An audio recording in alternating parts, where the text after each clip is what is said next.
ওই তো নৌকা রাখলো।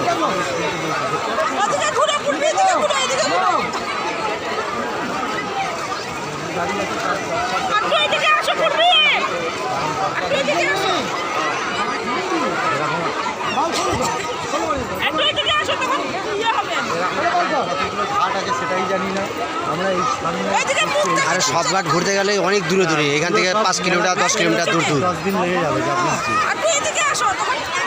তবে এইটা সঙ্গম ঘাট, এইটা সঙ্গম ঘাট। এইটা লোকের জিজ্ঞেস করে করেই এসছি, পুলিশ কাছারি